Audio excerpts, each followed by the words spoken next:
Alright, let's give this a shot.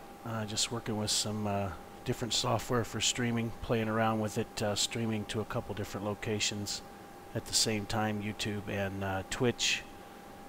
So Max has been helping me out with some of the setups, so hopefully this is going to work out okay. Just going to try to do a quick flight here from Nashville to Detroit. Only pick those two locations, just simply it's kind of putting us in the weather, so I want to see how X-Enviro does with the weather, as well as the TOLISS A319, which was just released the other day. So we'll give it a shot here. I've tried to put as much of this together beforehand as to try to shorten this up as much as possible. I actually have to go to work here in the middle of the night, so we're going to give this a shot before I head out. So you can see right here I've got the flight plan from Nashville up to Detroit, and lots of weather in the area. Several air mets for icing, and let's get this page to refresh here. Lots of air mets for icing, convective sigmet, stuff like that.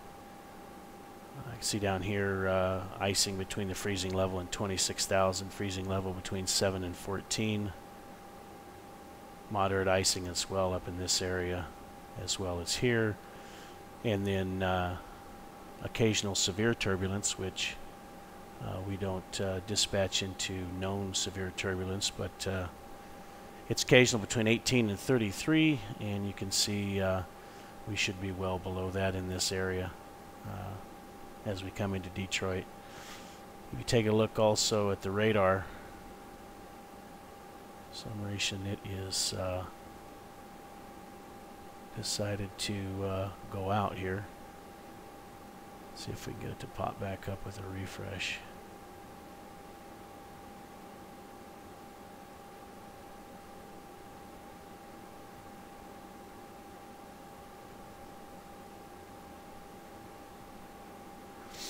Yeah, so lots of activity.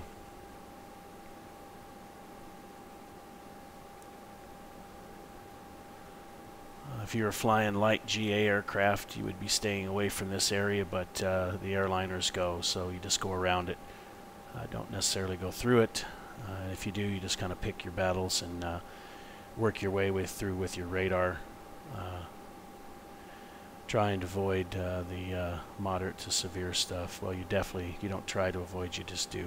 So right now we got looks like we got a little bit of a line here approaching just to the north and west of Nashville. So this would be one thing where we'd want to get out as quickly as we can. We're going to be departing to the southwest, so my plan is to get airborne, take a look at the radar, and then should be no problem. Might even be able to turn and work our way in here early, come around this side and pick up the route, which is going to be the Krista 3 LC transition Louisville Jet 39 Hickey. What is the identifier for DQN? Let's find it here. It's on my arrival. Dayton, and let me shorten this up so it's not, there we go. So yeah, we'll be over Dayton and then proceeding inbound on the Mazar for arrival. Weather dependent, just depends on what it looks like once we get up there. Not sure how well the X-Enviro is going to work with X-Plane and how well it's going to be displayed on the radar, but we'll give it a shot. So anyhow, back to Sky Vector. The flight's going to take us about an hour once we get airborne, and we're going to take it up to 37,000. We also got some moderate to severe as well here, so 21 to 33. As long as they don't report it or get a pi rep at a certain altitude, then I'll fly there. But if I was to hear a pi rep severe at this location, this altitude, and that was anywhere near me, then I'd have to vacate that altitude or select a different one. It's kind of a way to cheat and get around it. This looks like this one just popped up maybe. Anyhow, so that's what the weather picture looks like. And again, I just picked this to have a little fun and see what the weather looks like with X Enviro and so forth. I don't know why the radar keeps dropping out. Let's try this one more time, and then we'll get started. I pretty much got the airplane set up. We'll just build the route and then off we go. So here's the arrival from Dayton all the way in and up to Detroit.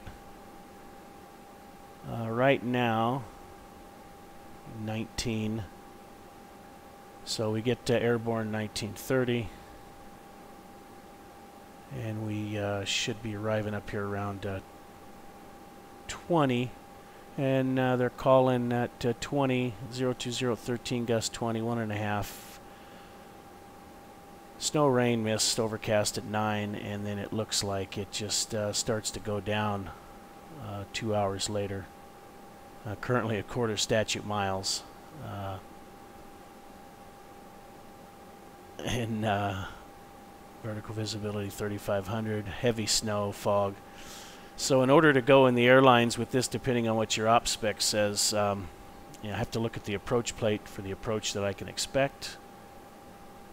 And that's, I don't think I wanted to select for right.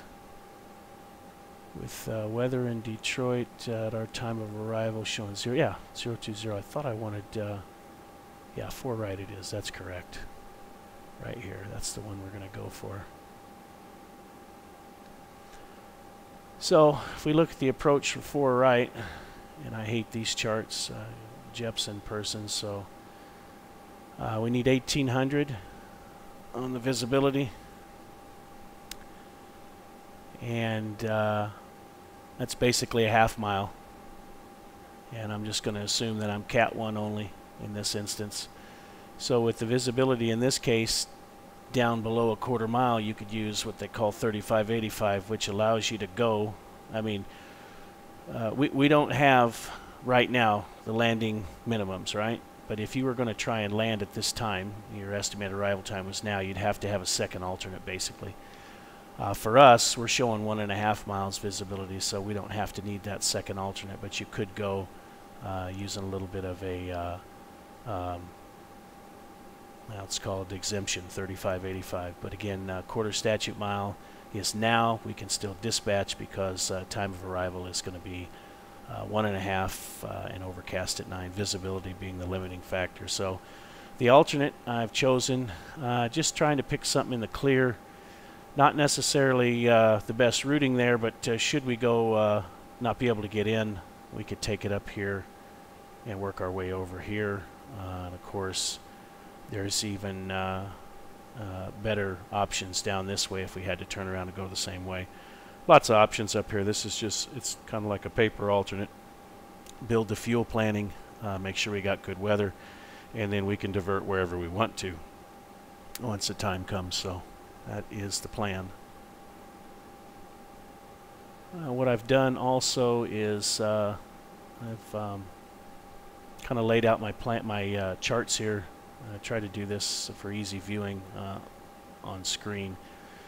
So we got Nashville, the departure with the second portion, the Missouri 4 arrival into Detroit, the expected approach. Well, this is going to be an approach we're going to get because there's no ATC. I guess in future broadcasts I can do this on VATSIM.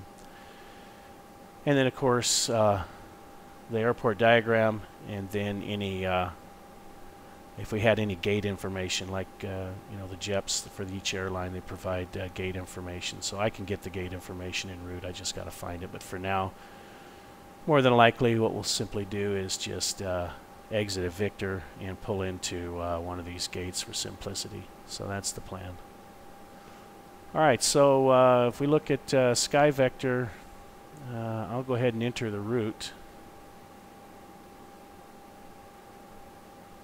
It looks like it dropped out.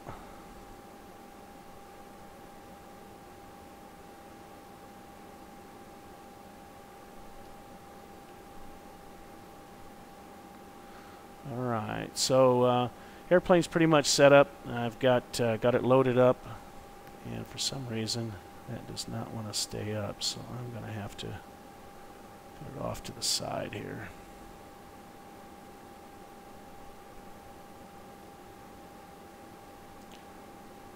Krista 3 Olsey, Louisville Jet 39 Hickey. So Louisville Jet 39 Hickey, if this thing disappears, I can click it back up. Barcher's going to be off of 20 center.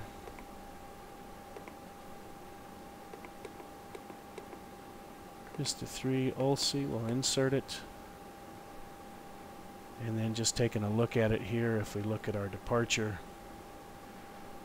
the departure procedure, the text,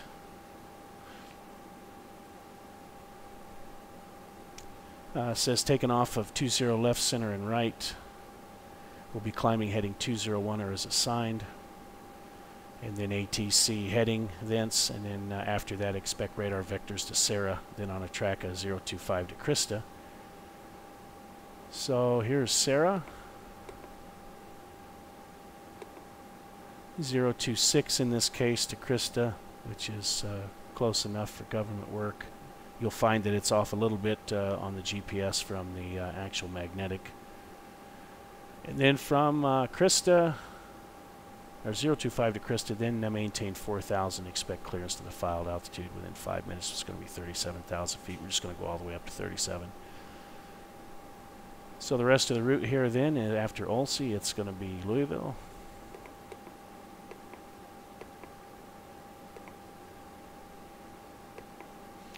And let me go ahead and pull this up. This is not the sim. I've got a bad mouse.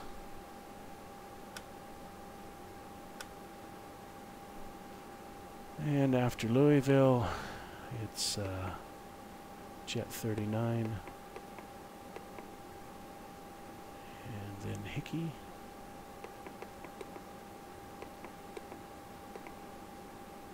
And after that, it's Dayton and the Mazzaro 4.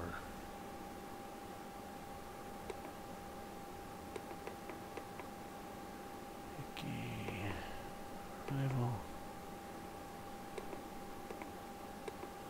ILS 4 right, there it was. SAR 4. And this doesn't seem, let's see.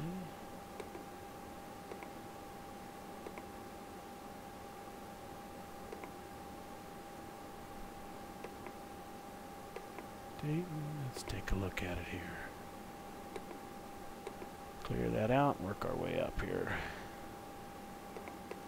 So after, there's the departure. That discontinuity is correct.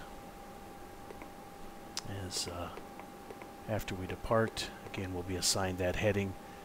And then, like I said, we're going to circle our way around the weather, pick this up. Sarah, Christie, Olsey, Louisville, Jet 39, GB's Hickey, and then Dayton. And we're on the arrival, the Mazzar. Follow that in. And I can also, I've also got my constraints up here. And we're not going to be too worried about briefing the arrival right now, as we just want to make sure it's in there. Because a lot of times you don't know the arrival until you get there. You're just putting it in for planning. And let's see, it's connecting to after RASM, so let's take a look at that.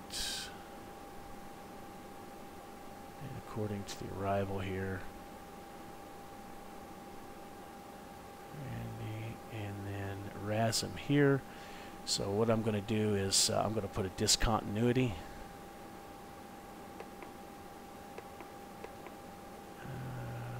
RASM. That's because I put in the approach. So there's RASM, and then there's your discontinuity, and we should be on vectors by then. Hopefully somewhere here we'll just take vectors over and intercept, and we got the full approach all the way in to 4 right. For the alternate, let's see, we got MKG. There's the missed approach. And it's not showing me the alternate for some reason.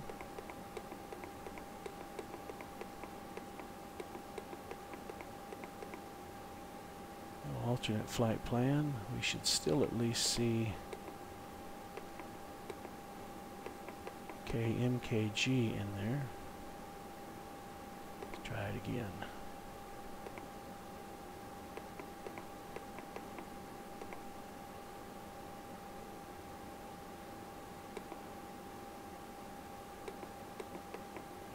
Is, and we'll just go DTW. I thought it was DTW. Hold on.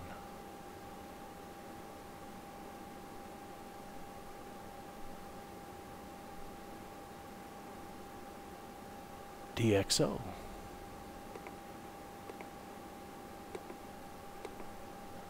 And then it really sucks that that doesn't stay on the screen. It's annoying. Alright, do it this way.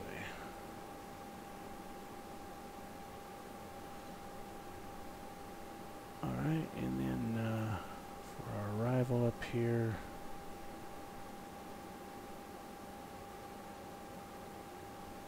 we'll just call it Victory, VIO.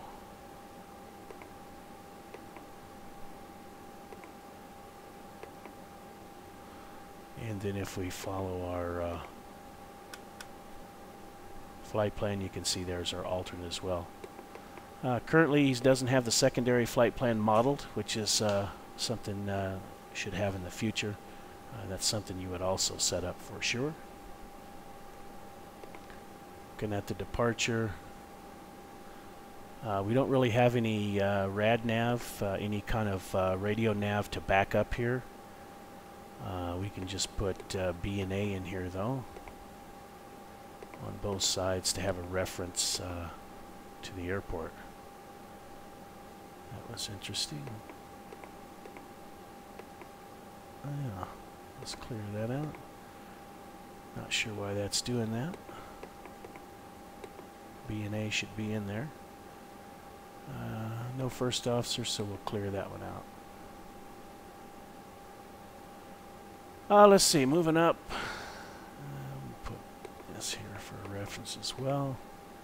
Optimum's 36.1. In this case, we'll go up to 37, and then sometimes you go up high, 1,000, burn down until the optimum. You're below 1,000 of the optimum, then you go up 1,000 above the next optimum. So this is actually perfect for today. Performance settings. Yeah, we'll go over here. Got to select the runway. 1+F, and 0.3 up, and we're going to go 45, 48, 50. 45.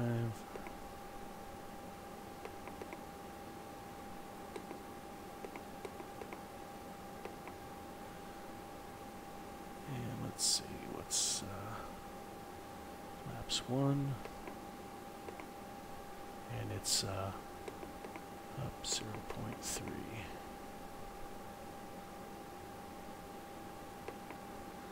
And flex temp 64. And it's up 0.3. Other thing too here is, let's get the weather real quick, get the current altimeter. I'm not, can't get the map to work very well right now for some reason on X-Plane, so I'm just going to use, I'm using X-Enviro, so I'm just going to use the weather off of SkyVector. 2986, we'll see how close it is.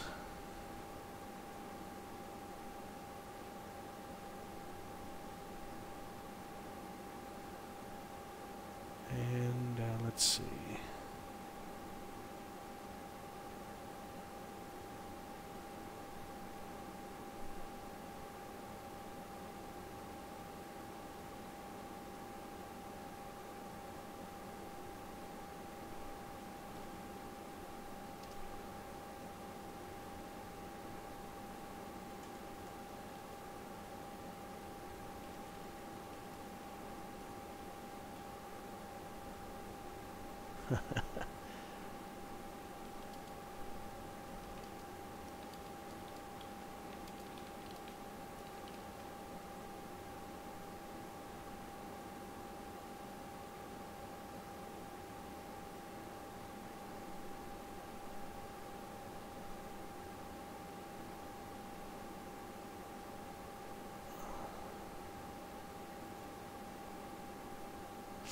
Okay, so 29086, thanks Max. Set that up on both sides.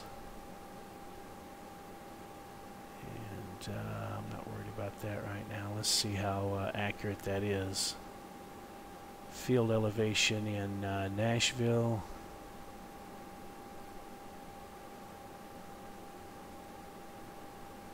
Oh, I can't seem to. Oh, I'm trying to roll my mouse and it's not going to let me do it.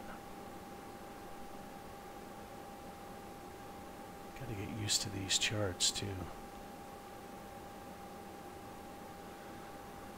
Alright, let's see. 572. Okay, very close. So the altimeter looks pretty close with the real world weather. And back to the box here. Performance is set up. Fuel prediction. I'm not sure why. I've seen this before. For some reason the fuel prediction is not working as I would expect it to. So I have to look into that. But you should have estimated fuel on board here at Detroit and the alternate. It's showing right now 9.9, but I'm not sure why that's not populated. It might kick in once we get the engine started, but we'll see. So let's go ahead and set the aircraft up for departure. VOR selected. We're going to climb and maintain 5,000, 4,000 per the departure, and then we'll set that to cruise altitude later.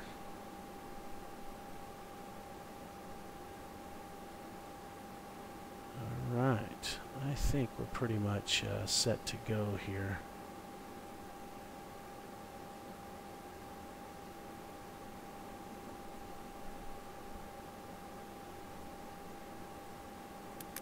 Alright, everything's set.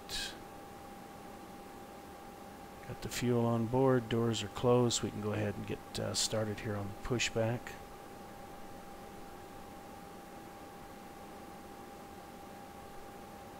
Just making sure we got everything set. And I'll have weather radar on my side. And first officer will have terrain. Alright, let's get going before I run out of time.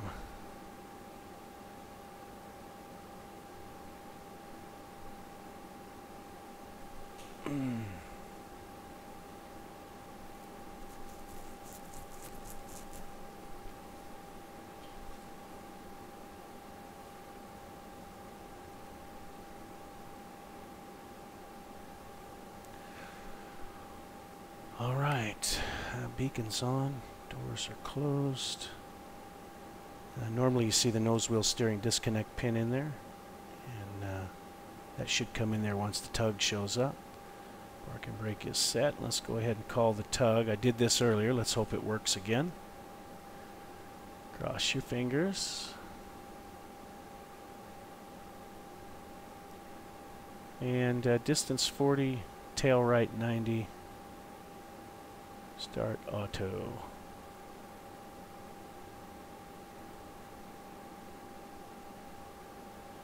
There he is. See if the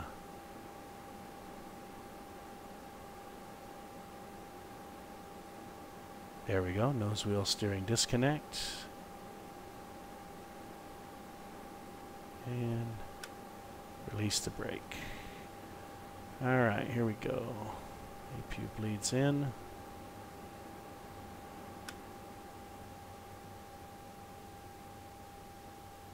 Alright, good bleed pressure. Let's start number 2.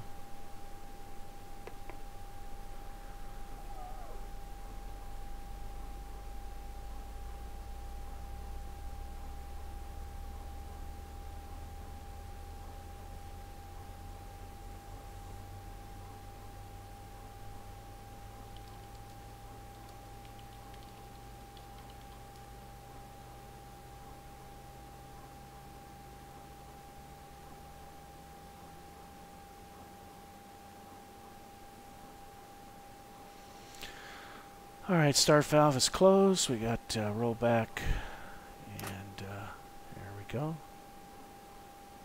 We don't normally check this, but you can see that the generator now is taken over, and APU's got the other AC bus. So here we go, number 1.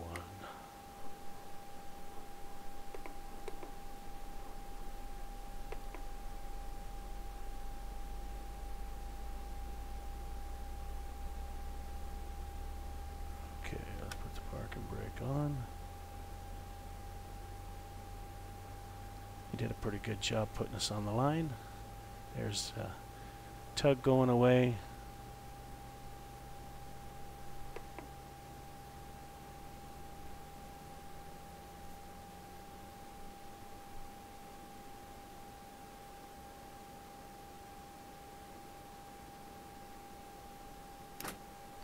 I'm going to do some of the after start checks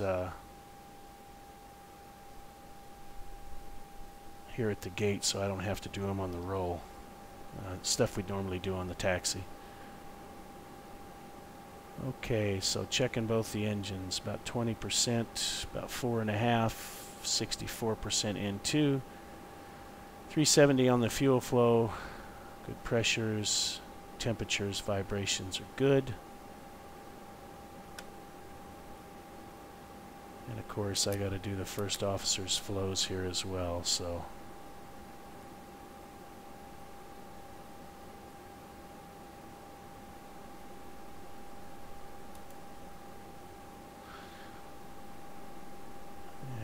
turn the radar on just yet. I'll just pick a random squawk here.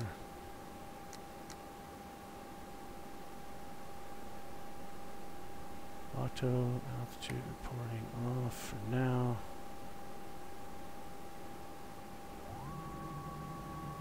And 0.3 up was the trim.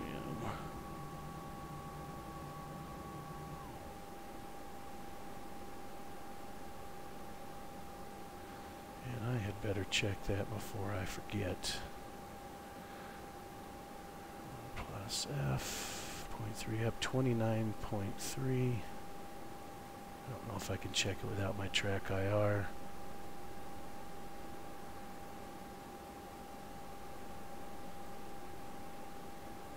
Very close. Oh, here comes the rain. We might have missed our window. Alright, check the status. Yeah, I saw this earlier. I'm not sure why it does this, but it's gone. Oh no, it's still there. I'm not sure on that one. Okay, temperature is above 10, so we don't need anti-icing. We can do our after start check.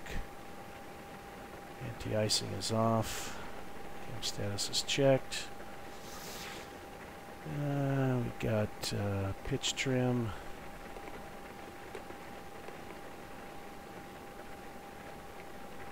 .3 set, and rudder trim is 0, and flaps are set.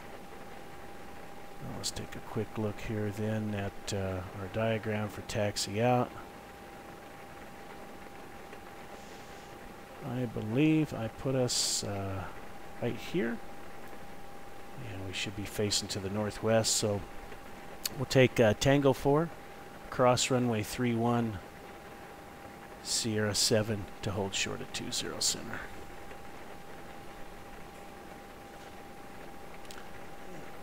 Why is that?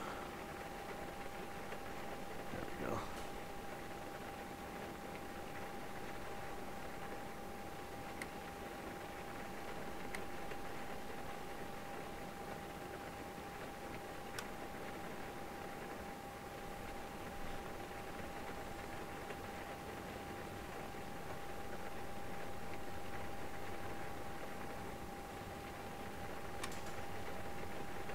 Checked. Alright, let's do these flight controls here while I'm going real slow. Full up, full down. Try to keep the taxi line in view as well. Neutral, full left. Ah, I see something I've got in here I need to fix real quick. with the setting. Let's see, where's it at? I'm just learning this guy, so joystick roll for nose wheel steering, no.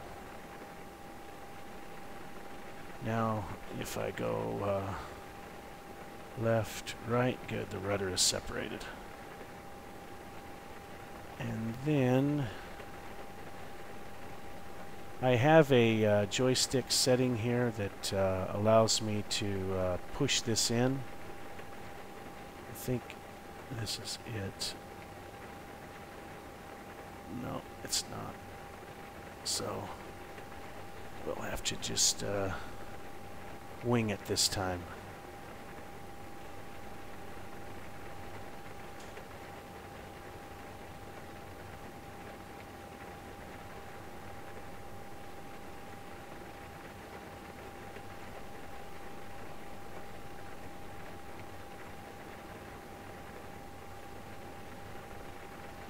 Getting used to my tiller here. The other thing is, hang on a second, I've got to stop this real quick. I'm going to have to put my track IR on, guys. I'm trying to do this with the mouse, and it is just not working. So let me get the track IR on real quick.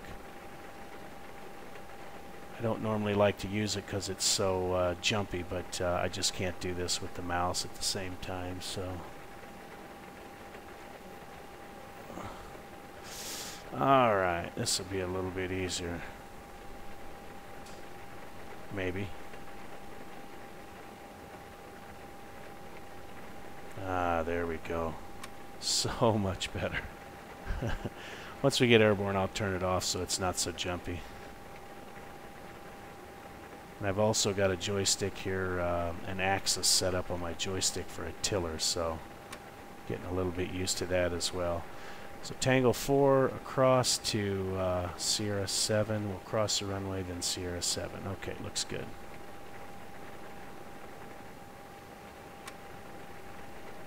And this axis is, I think I need to adjust the sensitivity on it. Okay. Left, go to right. Ugh.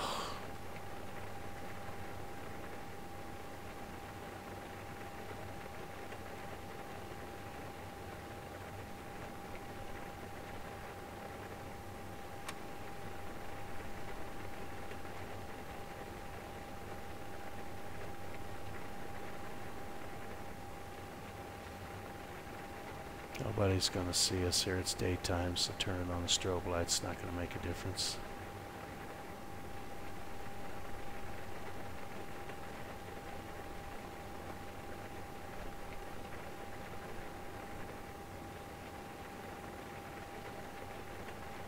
Looks like I'm going to have to do the menu again.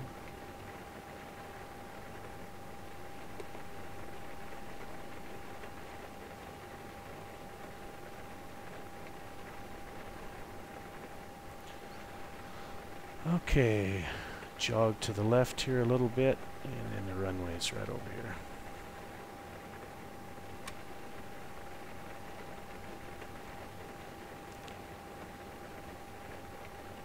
Okay, just a review on the departure then.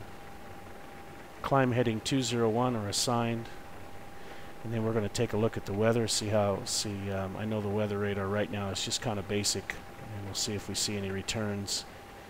If not, then we'll just kind of work our way immediately over to the departure. Otherwise, we'll work our way around the weather. And then we can expect to direct to Sarah weather dependent and then climb to 4,000. I'm just going to go ahead to give myself time to do this stuff, take us on up to 10. They would clear us up right away anyway.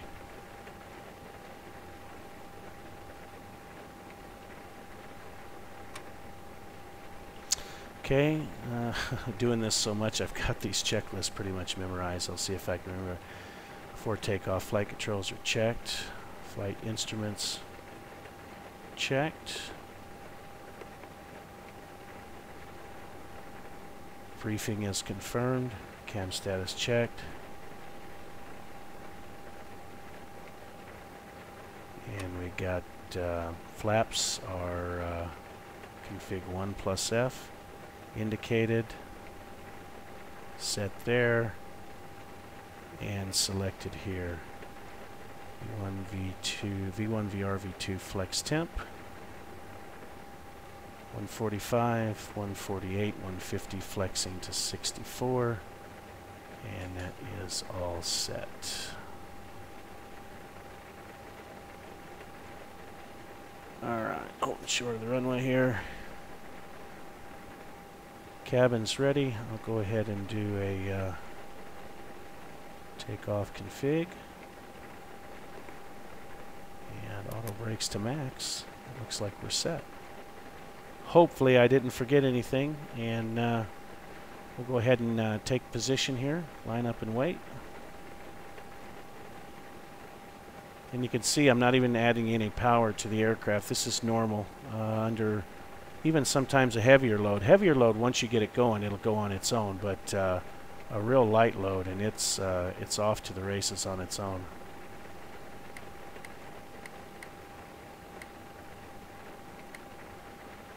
Okay, notify the cabin. First officer's got some things to do here. Oopsie. Okay, menu.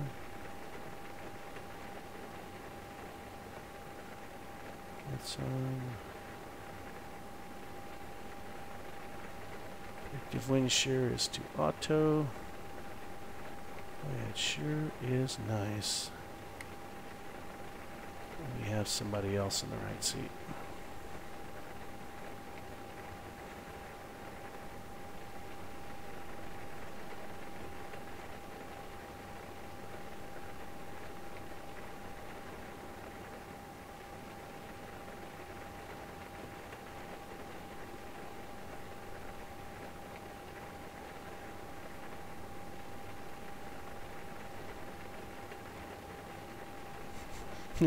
I'm just reading your text, Max.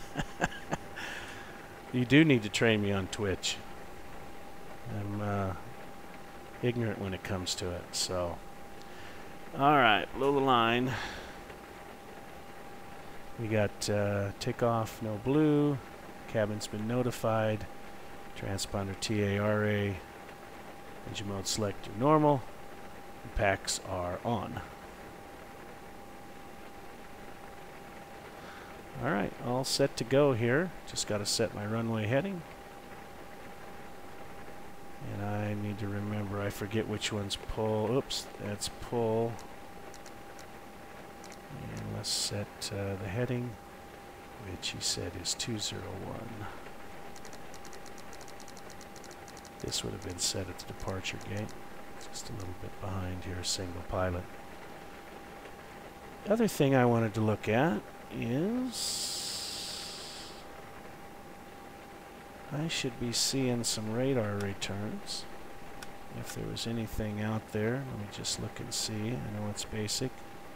Manual tilt. Let's go to auto. Maybe that makes a difference. Auto system 1 calibrated. Alright, I don't see anything. Okay, here we go. Runway heading 10,000. We'll just get vectors, and we're expecting a right turn due to weather. Alright, here we go.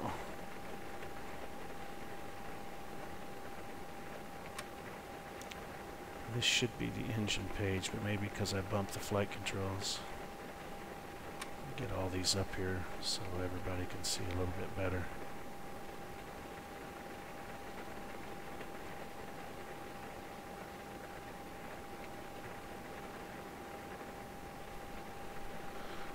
Alright.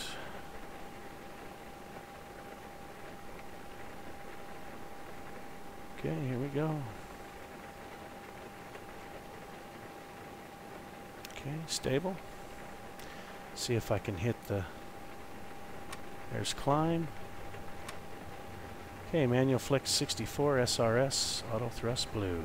Taxi lights in the runway. Some sort of lights. Okay, holding the control yoke forward, control stick I should say. And at 80 knots, we'll slowly lift it up. I know we got some crosswinds here, so this will be interesting. There's 100 knots.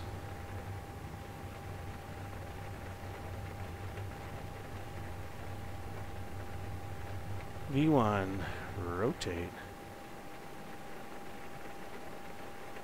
Positive climb, gear up.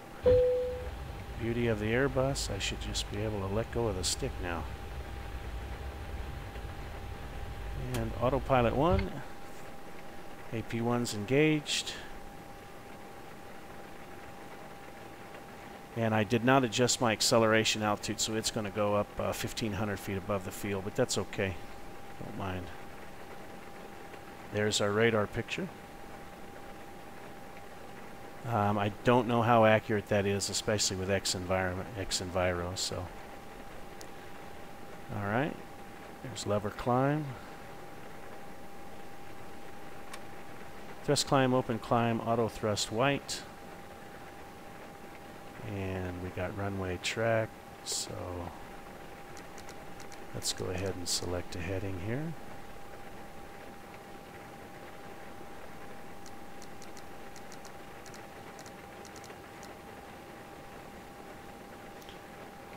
And as you can see outside, we can't really see anything.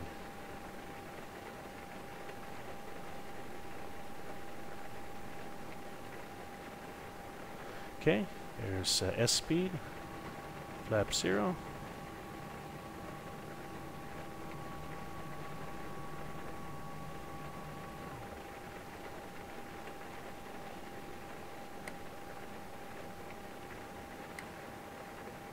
Lights off.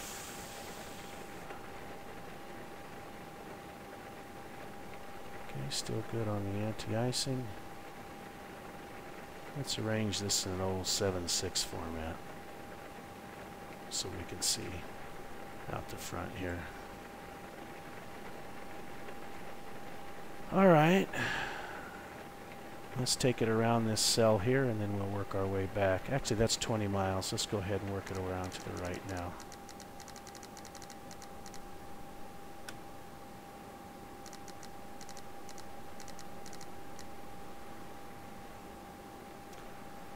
Alright, after takeoff climb, landing gears up, flaps are retracted, and packs are on. Waiting on the barrel.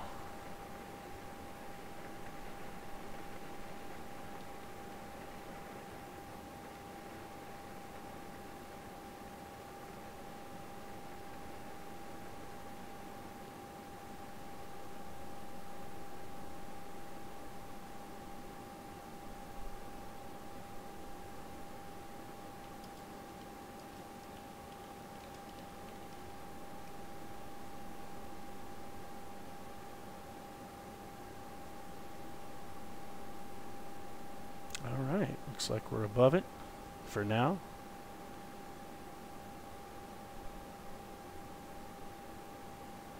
One thing I like about this TOLISS is it is super smooth.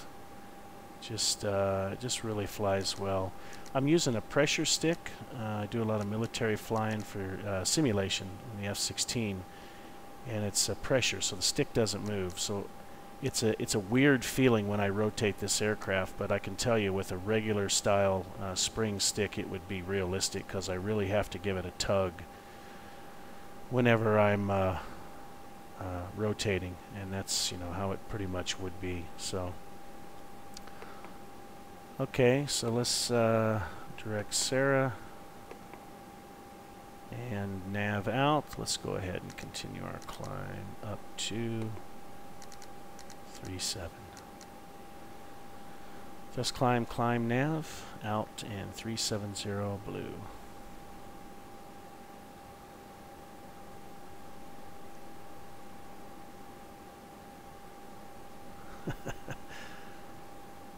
Alright, let's get rid of this track IR.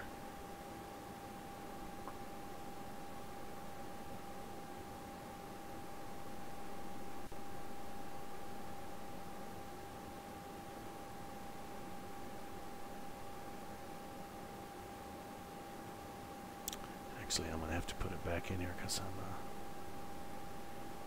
a little bit off.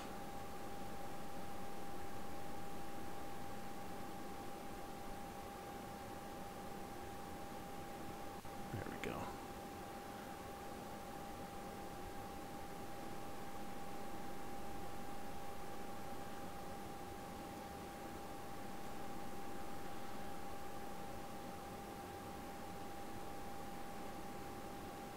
This is not a very long flight from takeoff to touchdown, so it'll be pretty busy. Anybody's got any questions or wants me to show them anything on the airplane, certainly speak up.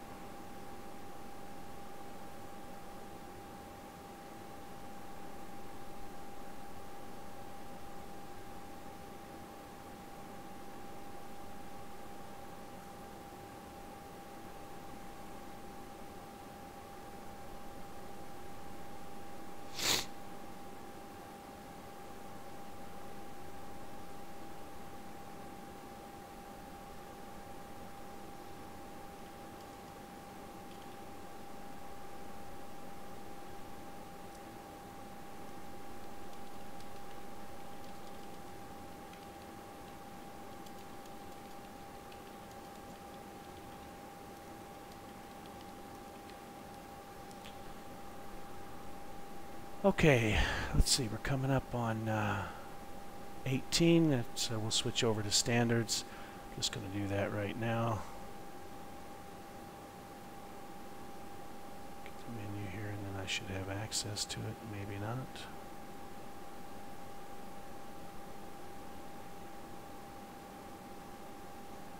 There it is.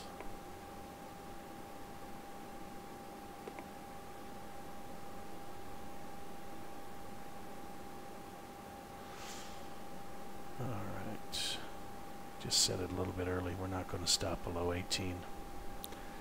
Alright, ride seems to be smooth. We passed our 10,000.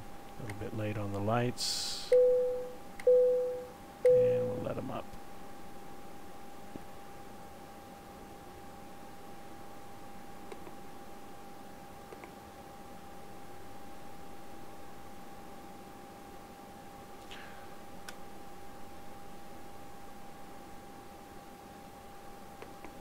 Okay, we just selected low flow because we passenger load isn't that high, so there's a specific number that's in the SOP. I put it below that, and so we should see if the low flow will give us adequate temperature control. It's a little cool in the cockpit for me.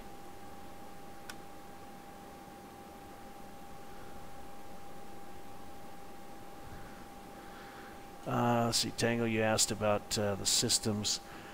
You know, we'll kind of play around with them here a little bit. As far as from normal standpoint, I haven't tested anything abnormal, but from what I understand initially, on the initial release, it's going to be more for just normal operations. And then, because the ECAM is very in-depth and detailed. I mean, it's the logistics, the logic behind not the logistics, but the logic circuitry behind the ECAM and how it functions with failures, so on and so forth, is pretty in-depth. I mean, I could, I don't know how this is going to react. I could do something like turn a pack off here, and it's going to scream at me. Okay, so the pack's off, air pack 1 off, and this should have pulled up the system page. To show the pack off. You can see that there's no airflow. I see some mistakes, but like I said, again, this is the abnormal stuff, so I don't think it's really been addressed right now. And to be honest with you, little things like this this pack right here, you see that stuff all the time. Pack, bleed, something like that. You see that stuff all the time. The major stuff you do not. So for the most part, when you're out flying on a regular basis, you know, you're going to get FMGC failures where you have 1 flight director 1 or 2 flight director 2. You see that from occasion, time to time. You're going to see the packs. You can see a bleed as well. I don't want to go messing with too much here because I haven't really tried it, but I kick off the engine 1 bleed. And I believe this should be timed a little bit. You see the bleed valve is closed and the pack is shut off. But you would get a ECAM that would pop up here. That's not showing up, so let's go ahead and kick the bleed back on, and everything should be normal. And it does return back to normal. And looking at some of the indications as well, as far as the pressure and the temperature, stuff like that is looking good. I'm not sure, exactly how detailed it's modeled. These temperatures and pressures will vary depending on what's going on in the system, and I'm not sure if the systems are modeled to that level at this point.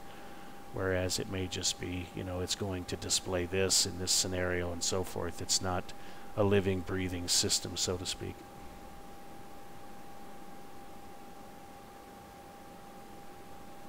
And of course Max, he's answering in text down there. He's really involved with it a lot, so he can tell you a lot more than me. I'm just kind of ringing it out here, running it for a test drive.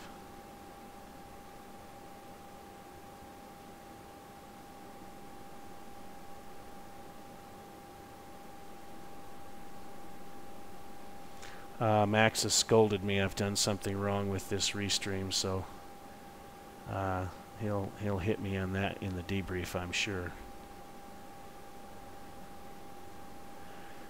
Max is talking about the dev. He's an engineer that deals with fly-by-wire systems. He actually designs them, and so that's why the feel of this aircraft is so amazing. It's a very good feel. I've flown the FS Labs as well, and the feel, both of these are identical. I mean, it's modeled really well. And once I get a spring joystick up here that's got the spring centering and so forth, I can get a feel for how it is, because I know when you rotate. Let's see, what's our altitude here? 25.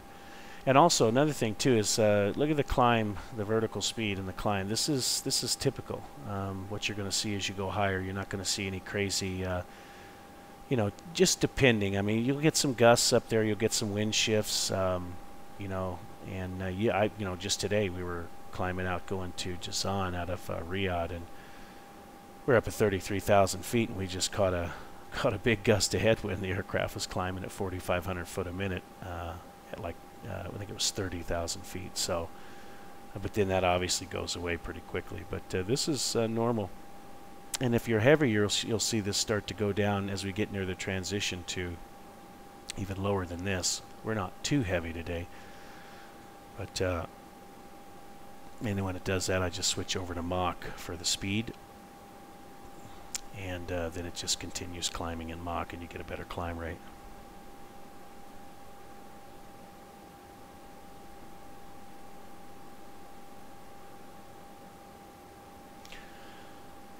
Yeah, as far as the handling and stuff, it does. The good thing is this guy is active with it. I mean, it's amazing that he can go, work and do the stuff he does for the aviation company or for the aviation entity that he works for, and then have the time to program all this stuff. But the good thing is I'm on the beta team as well, so he's I've seen some of the stuff, and he's listening. Excuse me.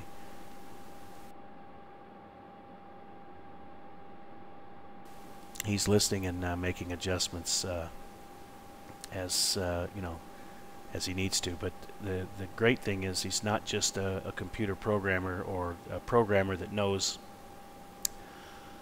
how to program this stuff. He knows how it works. So you can expect to see some really good stuff from this TOLISS A319.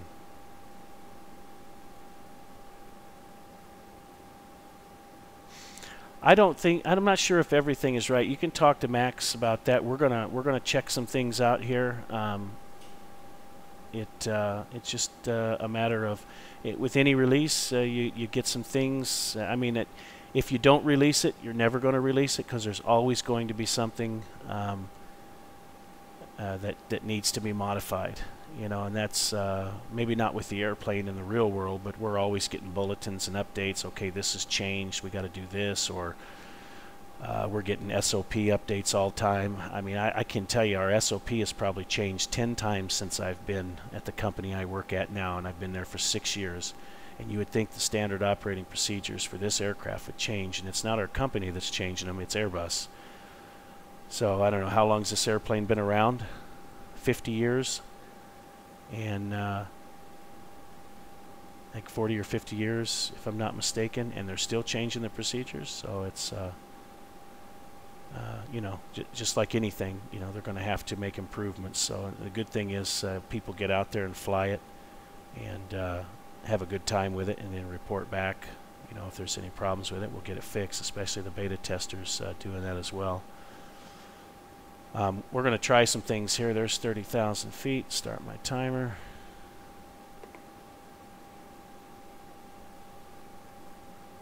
And I'll try to keep this stuff up here for you so it's easier to see.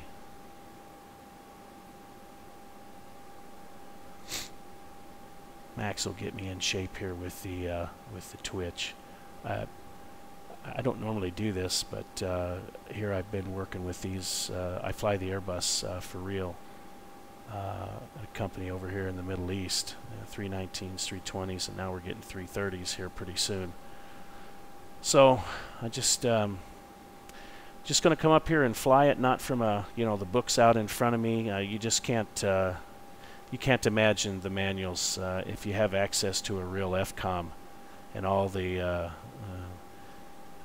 flight crew techniques manual and all that stuff. If you have access to all that stuff, it's an absolute publications nightmare to try to go through and learn this aircraft and stay current on it. So you're always in the books.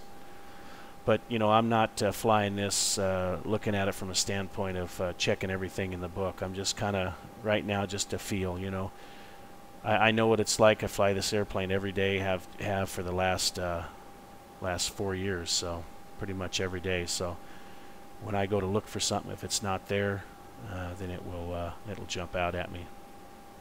I do love X-Plane though. And this is X Enviro that I'm using. It's nice we're above all the weather, which happens a lot. And interestingly, you know, enough, if I was in the States flying, you know, we would look at the NEXRAD, right? You'd go to the NEXRAD, look at SkyVector, whatever NEXRAD service you use. Take a look at the weather as I did, come up with a plan, and then go do it. But over here, we don't have NEXRAD. All we have is an IR picture. So we look for the really bright white clouds on the satellite view and plan around them. So basically, I look at my MET report, TAFs, NOTAMs, METARs, stuff like that.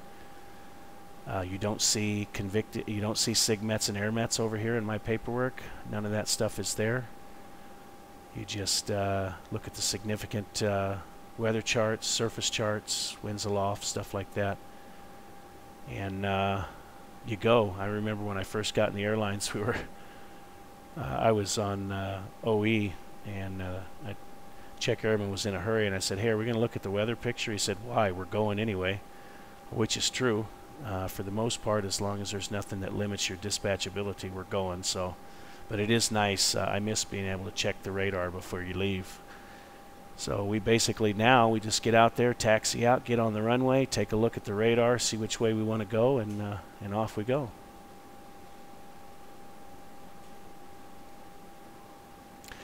And I say, just from a pilot standpoint of flying this, I mean, if I was just a user and I went out and got this, and this was my first flight, everything is as I would expect it to be, especially if you're a pilot that's never flown the Airbus before.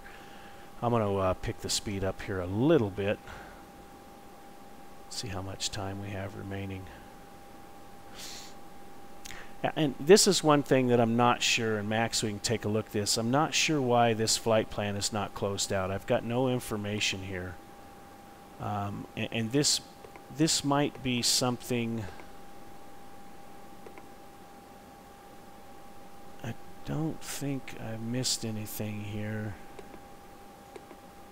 This might be something that's associated with this, because I went back into this screen after I did everything, and you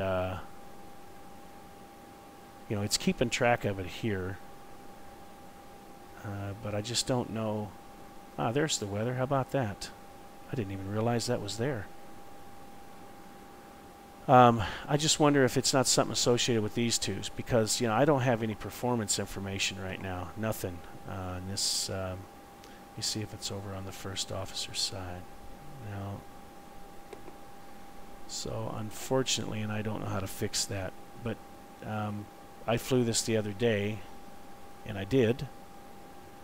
So I'm not sure why I don't this time. It might be something that was messed up there whenever I went between the TOLISS ISCS screen and here, because I went back and forth a couple times, so we'll see.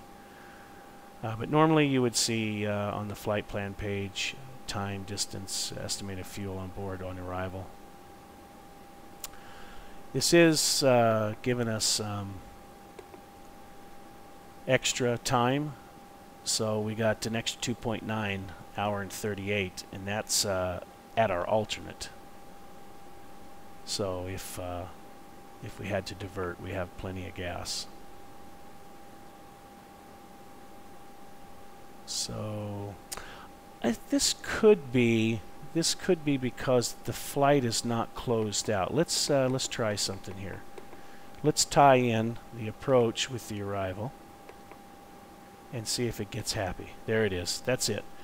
So the way the Airbus is designed, when you have a discontinuity, and listen up, Max. There's Mazar. Shit, I forgot where it was at. Hold on a second. And I must be getting old.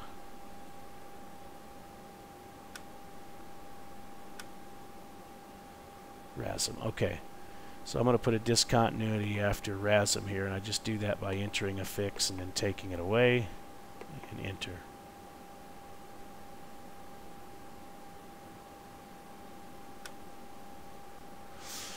Okay, so when I did that, I lost everything. So as far as the timing, fuel, basically all the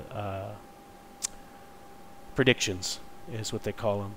And that's because what needs to be worked out here is whenever you come off route, the predictions continue. For example, if you look over here on the ND, if I was to go over here, vector myself off due to weather, and then the entire time I'm vectoring, the Airbus, at that instance, expects you to turn back towards the route on the most direct point and re-enter the route. So the predictions are always good no matter where you're at. So if I'm 20 miles to the left of course, it's going to tell me, you know, it's going to predict, okay, we expect you to turn back towards your route and reestablish that route. And it's always giving you predictions for that turn and that fix. So what should happen up here, and this is an easy fix. And let me change it.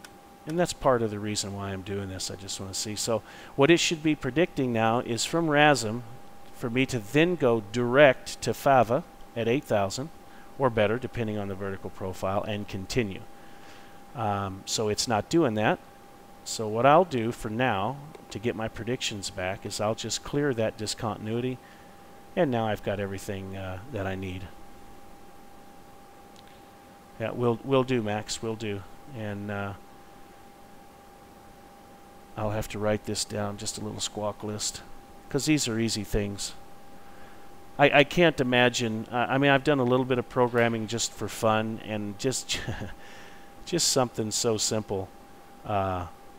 requires an amazing amount of programming skill. So I can't imagine what they have to do for this stuff, and it's very easy to miss a bug. Alright, so I want to show you something about soft mode. And Max, do you know if this for sure the functionality of soft mode is built in?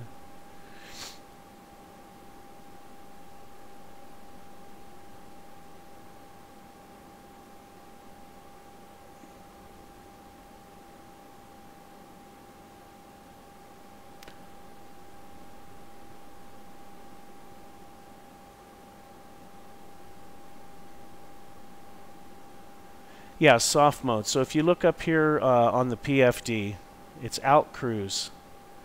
When you're above a certain level, flight level, I think it's 30,000. I'd have to look again. About time to get in the books again. I've got a PC coming up, or a recurrent coming up before too long here in about 3 months. So about time to get back in the books and get familiar with all this stuff again. Once you get above a certain altitude and you reach your cruise level that's entered here into the MCDU, the aircraft goes what they call soft mode. And as you know, as you're flying, wind fluctuations can cause your airspeed to go up and down. So instead of the throttle or the auto thrust adding power, taking power away, compensating for those fluctuations, what the aircraft does is it will pitch up or pitch down and climb to 50 feet above assigned altitude or selected altitude in the FCU, or 50 feet below. So let's say the airspeed increases slightly. You'll see a gradual pitch up, and it'll climb to about 50 feet above this altitude until the airspeed restabilizes, and then it'll pitch back down. Now, if you were climbing and descending at 700-800 foot a minute, that would be noticeable. But when you're in the air, you do not notice it at all unless you're looking at the instruments. Now you can see right here we've got an altitude variation. Our airspeed is on, and it looks like the soft mode is working. It's making adjustments in the altitude to compensate for increases or decreases in the airspeed. So it looks like it's pitched up a little bit due to a speed increase, and then it'll pitch back down. Now, whether it's simulating that or whether it's actually reacting to it, I don't know. I'd have to look and see. Now, in all essence, if I select an altitude, let's say of 38,000 feet, and I'm less than, I want to say, if I'm greater than 270 miles, I believe, I'd have to look that one up again. Regardless, I'm thinking of something else. This out cruise should go away and it should be out, which means the soft mode is no longer engaged. So let's enter 380, and it should take it out of the soft mode, which it's not. So that's that part right there is not modeled. And also this load in the MCDU is not one I'm used to. This is an older load. All the one that we have in the aircraft now is much different. So a lot of this stuff is completely different. Now I'm going to go ahead and put it back to 3.7, and then you would see out cruise come back again. One thing I need to try is going to an altitude that's below my cruise that's entered here. For example, climbing up to 36, even though 37 is set here, and see if it goes into soft mode. So anyway, that's just a little bit about soft mode. Alright, let me see where we're at here. Okay, we're coming up on the arrival, so let's talk about it a little bit. The date and transition. Let's go to plan mode. That looks good.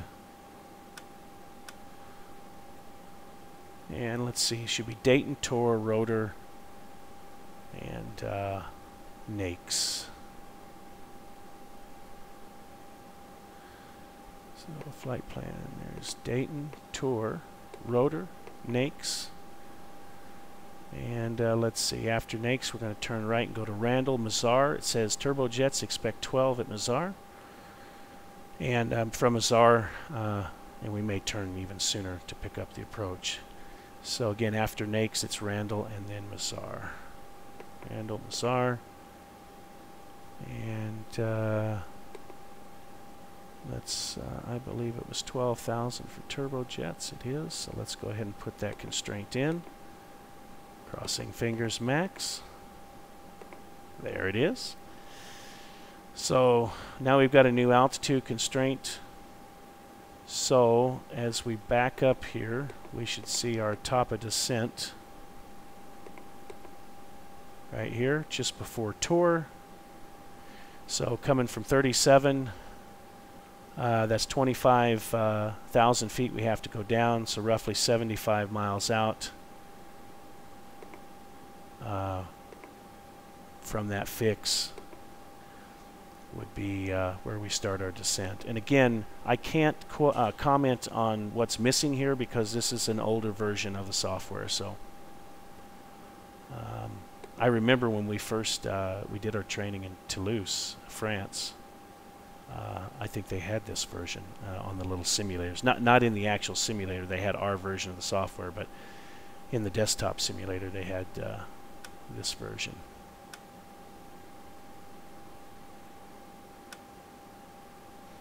Okay, so we need to start thinking about setting up here for the approach about 80 miles out. I'm going to go cheat here and see what the weather is in Detroit. Not sure what that means. Temperature's 10. That is a good question. Is that 273 at 115? Let me go check Sky Vector here. See what's going on. It's 2 minutes old. All right. What do we got for current time here? Estimating 21:02 on arrival, which is about what we were planning on. And the last report is at 20, so we're maybe just an hour behind. Still a quarter miles. And 010 at 16. So 4 is still going to work. So performance, I hope the winds are matching, or this is going to be an ugly approach.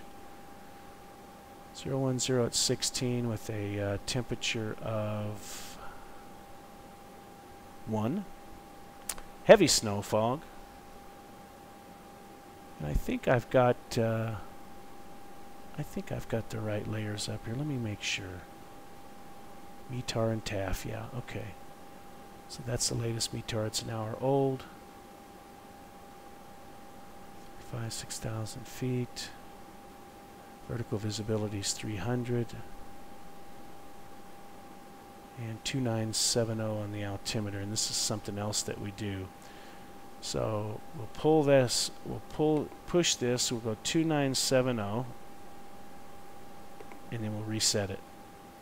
And it's there. So that's something we do. So we'll set that ahead of time once we get the altimeter. We'll go ahead and preset it, so once we get the transition, it's done.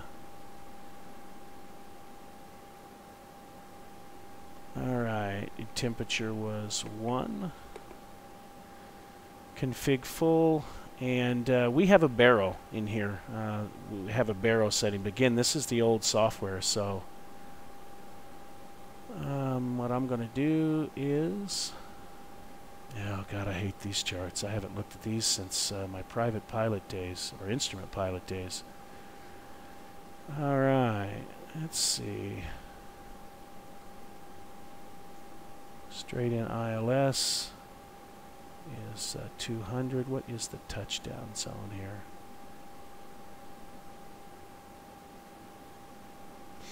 Okay, so it's just going to be 200, which is typical Category 1 ILS. ILS 4, 44, 78, 200. VLS is 32. And we don't have to enter any headwinds or gust factors because Ground Speed Mini takes care of that. You'll see ground, just remember our VLS is 132. Typically it's just 5 knots, which you can see V approach is just 5 knots above it. But if we have, like, say, a 20 or 30 knot headwind on final, you'll see that V approach up there around 145, 150, and that's ground speed mini working, keeping your energy over the ground at a constant level, so that if should you lose the gust, you still have enough energy to basically stay up and have maneuverability. So ground speed mini takes care of that. Otherwise, you'd have to take half of the headwind and the full gust and enter it into your V approach, which is constant regardless of what the wind does. But in the Airbus, as the wind fluctuates from a headwind to a strong headwind to a small headwind, whatever, the velocity varies. Ground speed minis adjust in that V approach speed all the time. So for example, if you were say 2,000 feet 3 miles out or something like that, 5 miles out or something like that, 1,500 feet, and you had a 30-knot headwind, this might read 150, 155. But as you got to the runway and the winds reduced to calm, your V approach would be 137.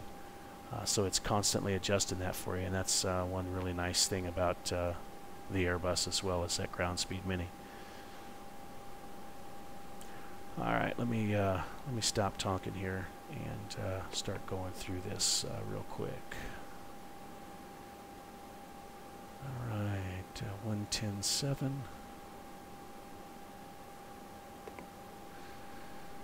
This, oh boy, that's normal. Being this far out from the airport, that may be off a little bit. But let me, I've got the latest update. In fact, 0803, so I believe that is the latest update. So let's hope this works out when we get down there. I'm just going to put I'm going to put 3 right in here, insert it, and then I'm going to select heading track first. Okay, let's clear that. We're at a turn here. We're getting ready to make a turn. So providing this is correct, the localizer should be 110.7. We'll check that out when we get a little bit further down the road. Inbound course is 036, which is there. And we will establish over FAVA at 8,000. And then bang it 8, julep 7, colep, IMX 5, 4, etc. We'll just pick up the glide slope up here and follow it down. But just so you see all that's working. Alright, so there's bang, FAV, bang, julep 7, colep greater than 5, blah blah, all the way down. In the newer version of software, you actually see the 3 degrees from the final approach fix down.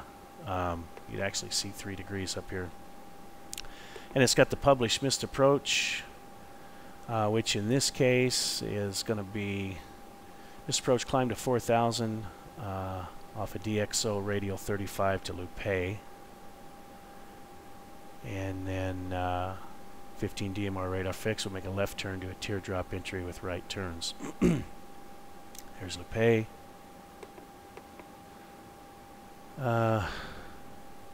Again, this is older software. You would actually see more up here, what I'm used to, 4,000. So make a teardrop entry right turns. Excuse me.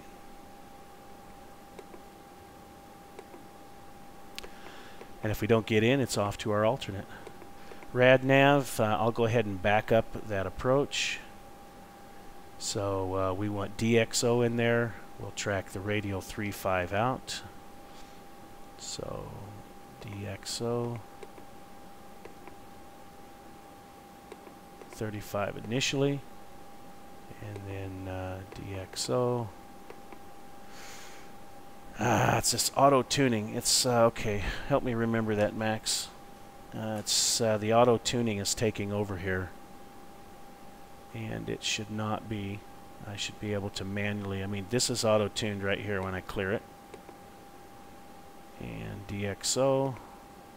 I was just going to put the inbound course for the hold, which in this case would be 215. So I'll put it in there in case it switches later on. And I may have to put the frequency in. Man, the only thing I don't understand is maybe this is what X-plane is showing. So as we get closer, we'll see what as we get closer and get to it, it should pick it up automatically. We shouldn't have to do anything there. So okay, so we're going to put in. Well, first of all, let's see where we're at. We don't want to get high. That's what happened to me the last time.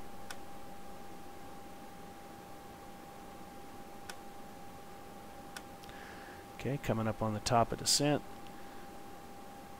And let's see, let's put in KDTW. Performance is set. QNH. And it is... Well, I thought I changed that back to... That's right, I already set it. 2970, but I don't think it's going to take it. Yeah, there we go. QNH 2970, performance is set via approach 136. Fuel prediction, we don't have the alternate, and the reason I don't think we have the alternate, I figured it out, Max, is because the alternate is not tied into the flight plan.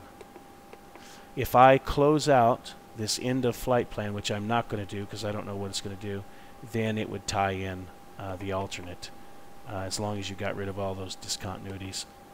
Excuse me, and then you would see this right here. Secondary is not an option, that's coming later. So we'll descend on the top of the arrow. Let's go ahead and put something in there so as I start yakking here, I don't forget. I'm going to go ahead and turn the seatbelt signs on, and we'll manage the descent, which I think, yes. Thrust descent out 300 blue. This should set up in, since we're below the vertical profile, it should just go to 1,000 foot per minute. Sometimes it'll go a little bit less, dependent, but this is acting correctly. So it's just going to fly 1,000 foot per minute until it reaches the descent path. And what you normally see here, and I'm not sure if this is software dependent, but you should see a little lightning bolt if you're high. So if we were high here, there'd be like a little lightning bolt showing where we would pick up our path. Actually, it should still show it right now. There should be like a little lightning bolt out here. And again, this may be software dependent. I don't know. But there would be a little lightning bolt, as you can see where this comes down, and instead it was just showing the top of descent arrow. So, alright, here we're picking up our profile. Check the progress page now. Descent, there's the VDEV, so that's correct. And this is nice here because it'll tell you how high you are, how low you are, etc.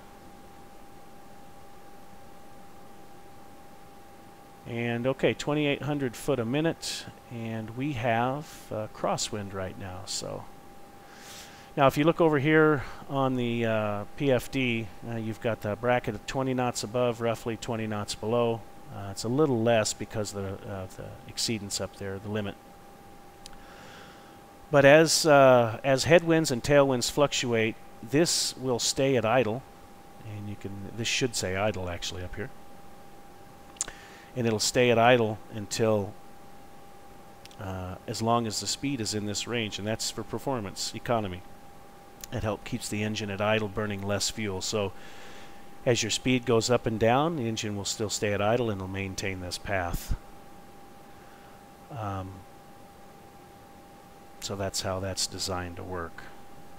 In which, unfortunately, if you get a tailwind, can be some pretty steep descent profiles, especially if you get high initially. I've seen 4,000 or 5,000 feet per minute, which is a bit uncomfortable, not only for the passengers but for me as well.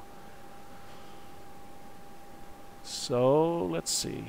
I think we got everything set up. We just need to make sure that this correct frequency pops in. If not, we'll test the.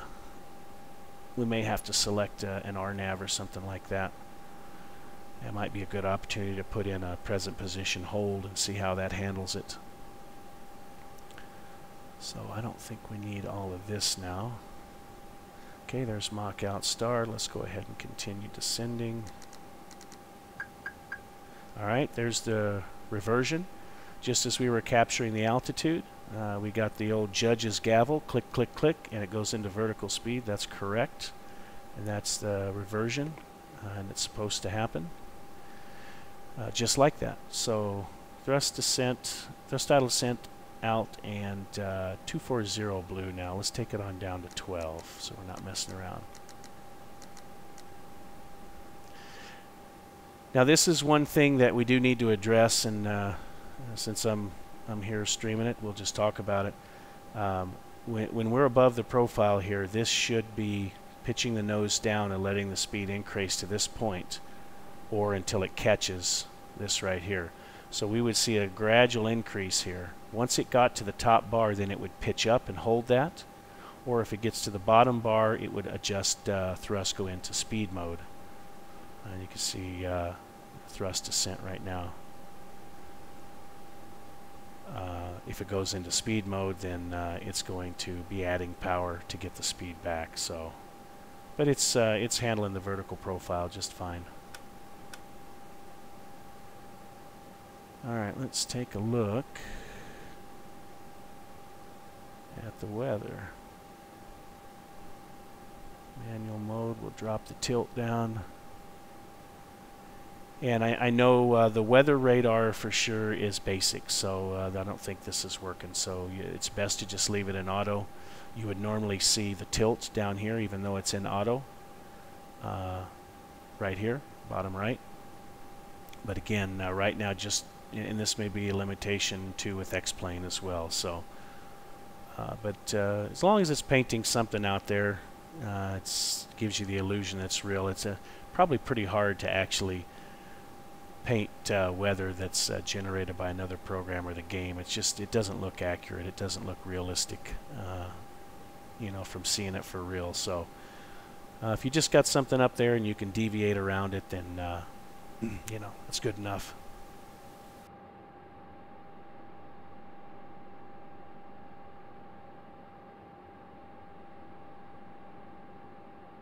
Okay, yeah, Max has just informed me weather's just on and off. Okay, so with a landing weight just under the max of 61, and I'm using kgs just because I'm familiar with it.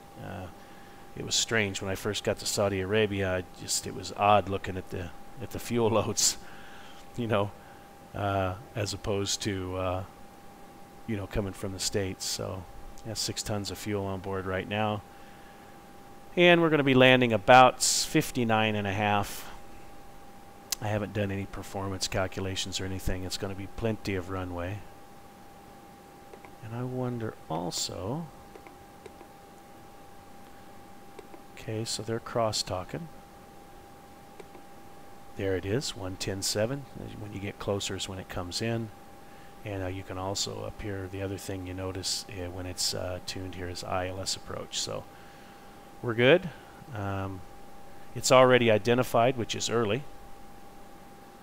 But it does, you can get it that far out.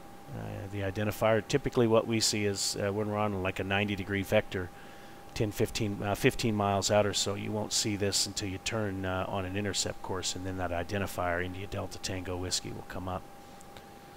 I'm going to have to eventually go back to Track IR to be able to somewhat do this approach.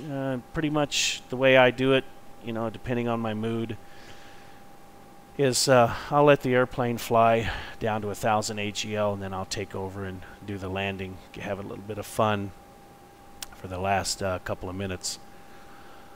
In a scenario like this, honestly, I mean, I've hand-flown many approaches down to minimums just to get the practice, but there's a lot going on, and to be honest with you, the airplane does a much better job. So it's better to just monitor it and then take it over at minimums.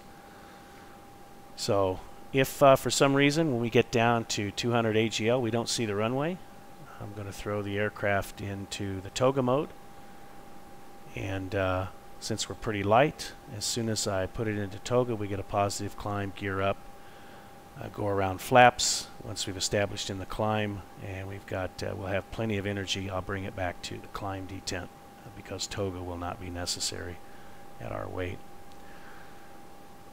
So here we go. Let's I've got 12,000 set, and I gotta try. There we go, sky vector. And let's see, we're going to touch down, and we're going to plan exit at Victor, and I'll just take Victor, left on Yankee,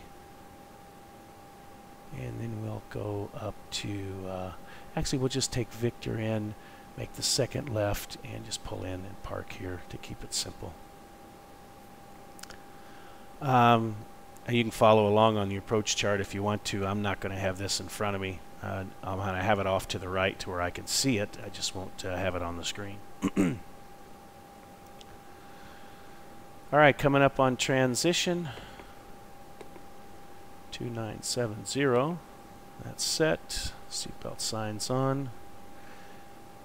And man, it's been 6 years since I flew in the state, but I remember our last OP was SOP, I think, was also 10,000, so we'll leave the lights off until 10. Like the visuals with the shadows. This cockpit appears cleaner than the ones we fly in.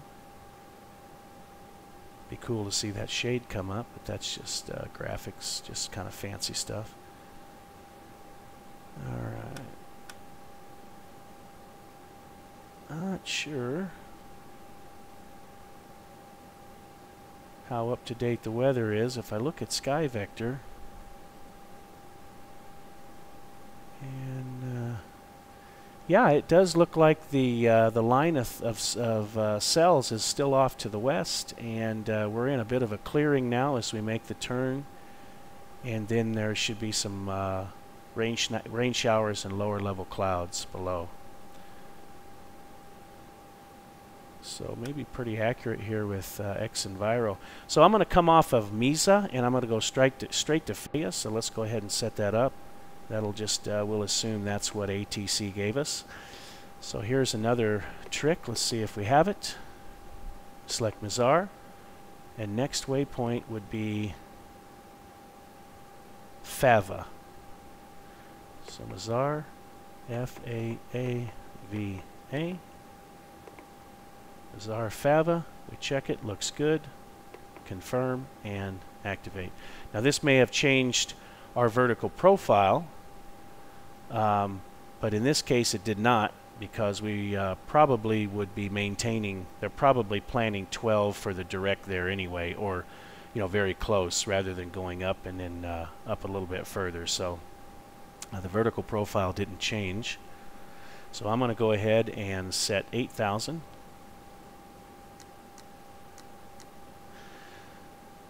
The aircraft will slow to 250 below 10, and I haven't set that. That's normally, yeah, 250 below 10 looks good. It's normally defaulted to that per your airline.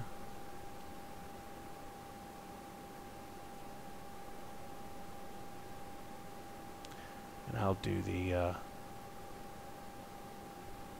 track IR last minute.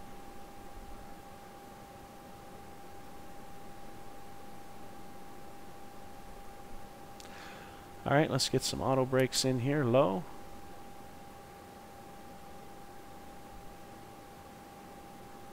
The radar is still on. Alright. To the approach light checklist, briefing is confirmed. Cam status is checked. I have to look into that, not sure what that is. But it's nothing right now. Seatbelts on. Barrel ref is 2970 set. 2970 set. And alright, here we go. Barrel is 200. And that's set on both sides. And off we go to Fava. Let's see how well it manages this descent here. If you notice at Fava we can be above 8, so we're not really, we're a little bit below where we need to be. If you take a look at this, we've got 41 miles distance remaining, and 3 times 4 is 12, plus the field elevation is 12.5. That's where we need to be at 3 degrees, and you can see we're down at 10.9. So although we're not below our descent profile, as far as being too high, we're not. We're actually below. So this is why, you know, this could be +8. So it's close, but that's kind of how you monitor your descent. You can look at the track miles right here. In this case, with this one, it needs to be closed out. Basically, no discontinuities, and you'll have all that information. All right, we're slowing. A little bit aggressive. What we normally see is at about 500 feet, 10,500, we'll see about a 500 foot per minute descent rate, and then it'll pick it up.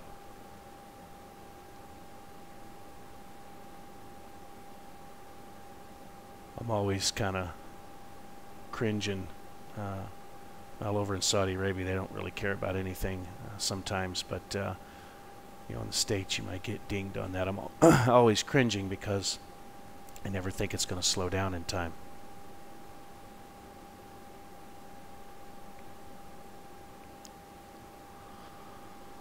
All right, let's get the localizer on.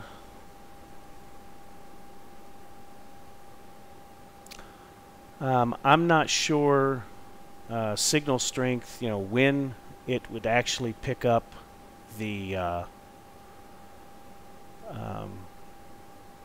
localizer and so forth. Typically your usability is around 18-19 miles, and you can see we're still quite a long ways from the airport.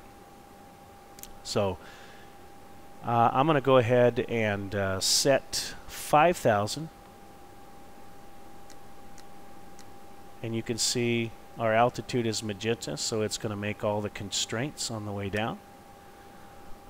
Although I have my identifier, I don't have my localizer or my glide slope. No localizer down here, no glide slope. So I don't think it's the approach is going to arm. No, it's not. So what we're going to do is we're going to let the VNav capability work its way down.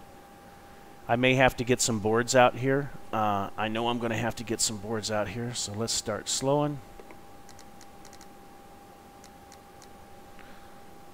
And let's bring the boards out.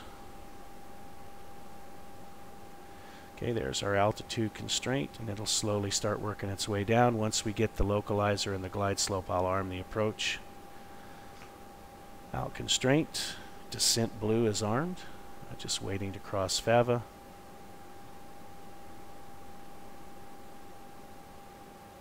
And I should not have to manage this. I should not have to do that again. It might be because the speed.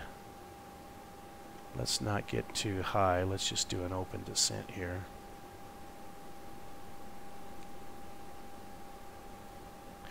Sorry, my bad. It was bang. Bang is the other one, so that's why it was on the altitude constraint. So that's my fault. I missed that one. So we'll go ahead and remanage it here, and it'll pick it up. Yeah, my bad. So it was working right. Pilot error.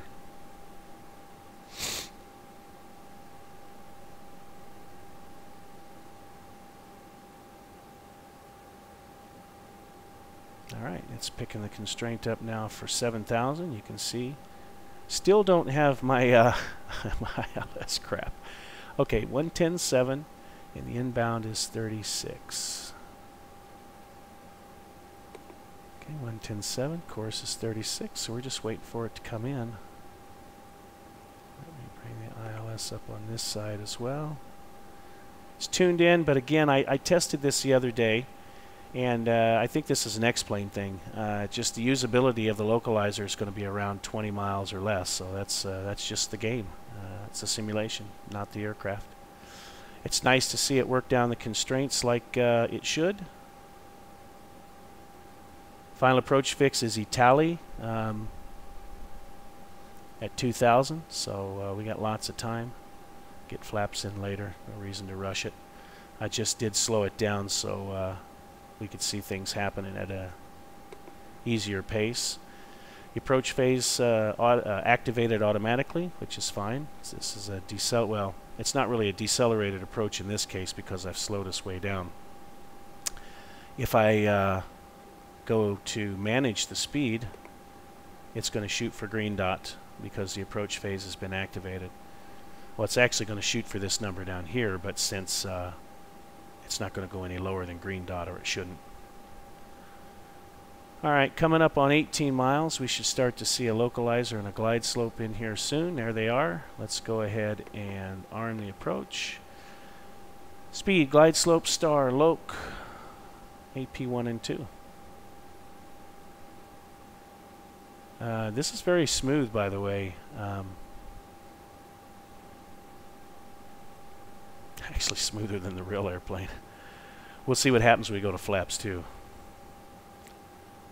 The real airplane, when you go flaps 2, man, that airplane pitches up sometimes into a climb, and if you're not careful, you'll get too fast, because then it goes into a pitch down to about 1,300 foot per minute to get back on the glide slope, and then you end up getting fast. So you got to anticipate that as you go down. All right, so missed approach altitude, climb to 4,000. So if we go in here and look, just verify. Where are you at? It's not in there. So let's see. I hate doing this on the approach. No.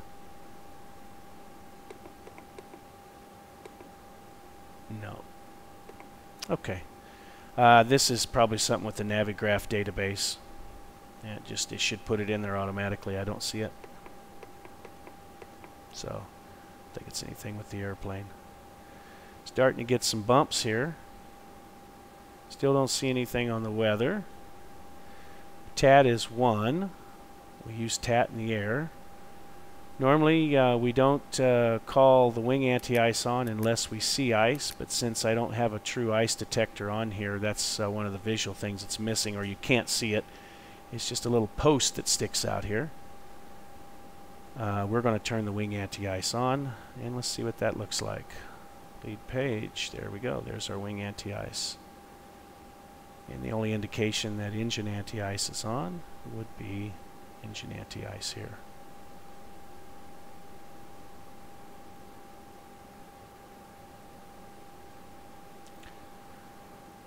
Alright, let's see, coming up on jelly. And we only got 3 miles. Let's go ahead and start configuring here.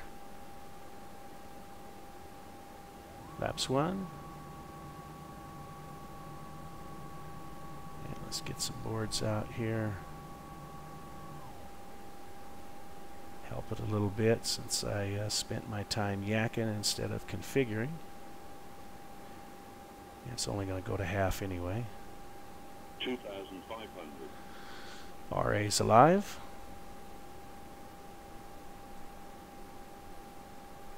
We don't normally put flaps 2 until 2000 AGL anyway for a decelerated approach, so I am going to go ahead and sneak them in there a little early because I am getting behind here. Let's bring the gear down to help us slow down. Got the boards out, the gear down. It did look like the aircraft pitched up. I wasn't watching, but it did look like the aircraft pitched up when I selected flaps 2. Okay, flaps 3. Boards are armed and flaps full. Okay, let's get the... Oh, please hang with me, baby. Let's get the track IR on here. I am going to get rid of that, and let's see what we got here. I'm just going to leave the autopilot. Oh, there we go. Visual.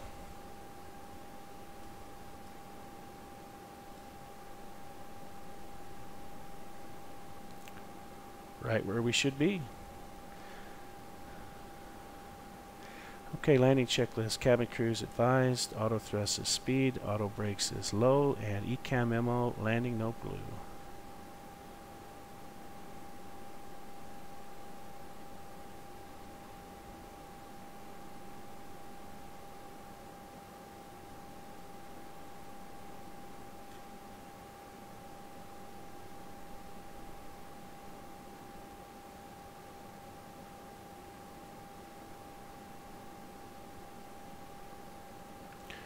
There's 1,000, stable.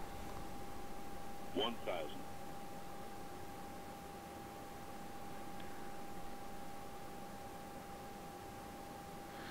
Oh, back in the soup. Let's see if there's anything out there that's going to be messing up our missed approach. Looks like it is just west of us, so we should be able to perform the mist.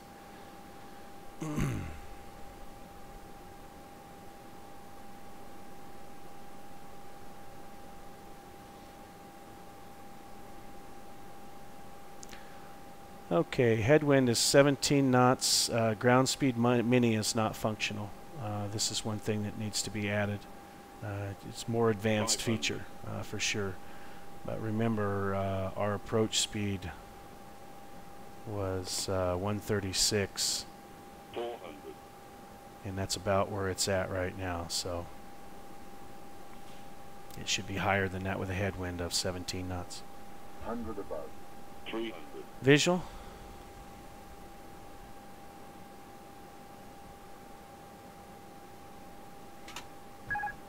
Minimums. Autopilot's off. Continue. See if I can do this without jacking it up. 100. 50. 40. 30. Retard. 10. 5.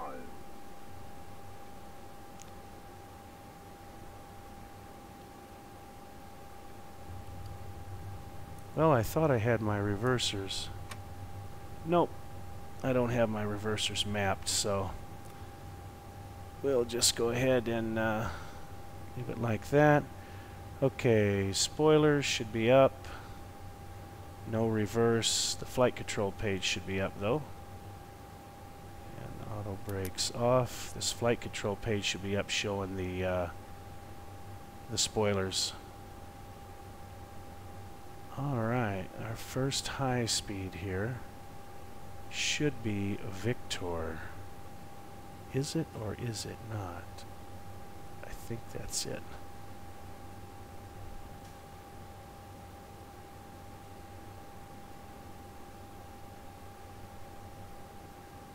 Yeah, I need to map my reversers, but that's alright. Yeah, it's Victor. Okay, I'll try to get us slowed down and try to clean this up at a slow pace.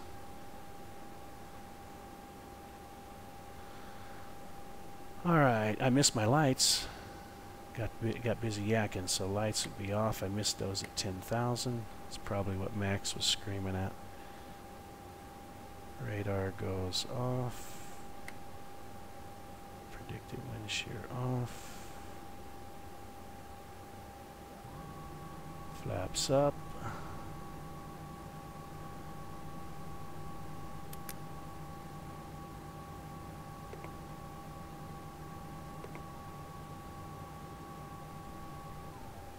So all in all, everything went nice with the arrival, the approach. I mean, if you're doing this yourself, it's a very, very smooth and enjoyable experience. I mean, this was nice. And the reason the flight control page wasn't up is because I still had the bleed up. So that's my fault. Promise I don't talk this much when we're flying. I think my first officer would kill me if I did. Okay, here's Foxtrot. This is what I'm looking for. Looking like we got some pretty heavy snow. I like this, man. This is nice. I love this kind of weather. Over here we get sand, dust, and sometimes rain in the spring and fall.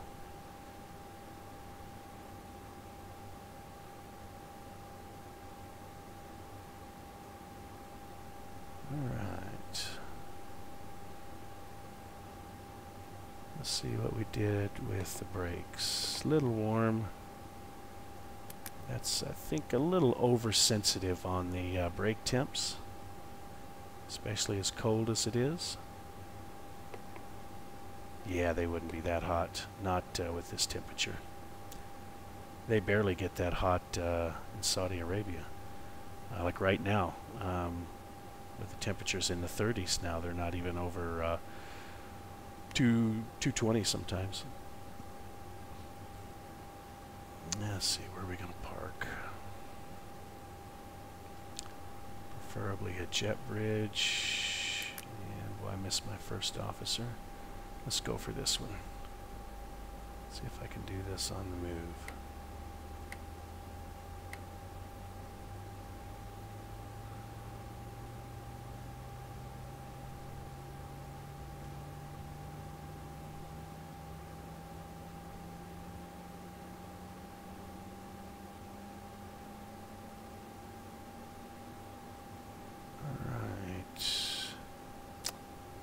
I was wanting to go one where I could actually pull up to the jet bridge. Let's go over here.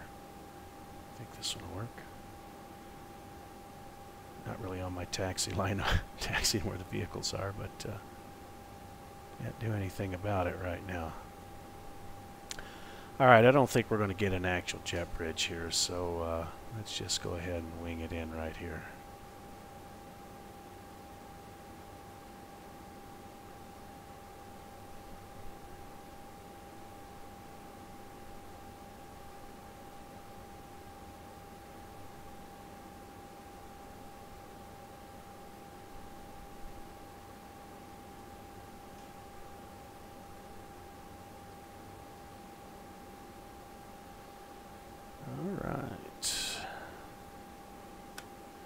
Brake set, APU's avail, and I should have got these as well. Man, I tell you what, it's nice having an FO. Or at least that one, the engine should have still been on. I just missed my wing, but the Airbus would have turned the valves off anyway. In fact, let's see. Initially put it on, it does a test, and after the test, that wing anti-ice will be off. Okay. And that's not the bleed, there's the bleed. And we can shut the engines down.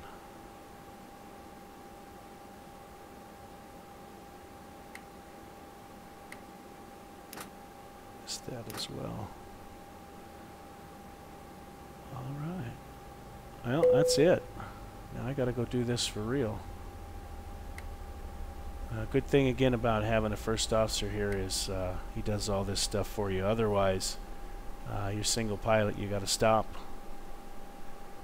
Clear the runway, stop, and do all of this stuff yourself before to keep from rolling and running off the runway, which is very hard to do in the simulator. So, but otherwise, I thought it was a nice flight. Everything pretty much worked as expected, and yeah, I think you have a good time with it if you go out and fly it yourself. Just get used to the automation. Obviously, I know how it all works. I fly it all the time, so.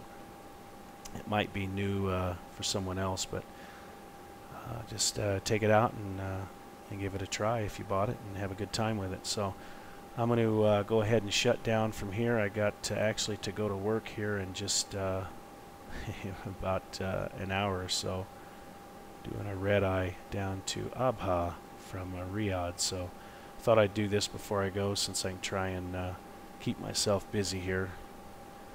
Hope you enjoyed it. First time streaming like this, so hopefully I chatter more than my wife. Yeah, I hear you. I hear you, or your wife, I should say. I hear you, Max. Anyhow, you can always turn the volume down. So, so I'm going to shut down. Thanks for watching, and try to figure out how to shut all this stuff off and not mess anything up.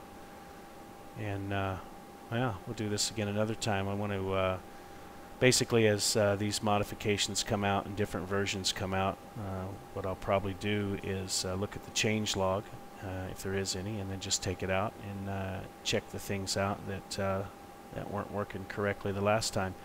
This guy's really good, and he's a very genuine guy. I mean, really, he's really been listening to the beta testers and trying to make corrections as they put stuff down as far as squawks and bugs.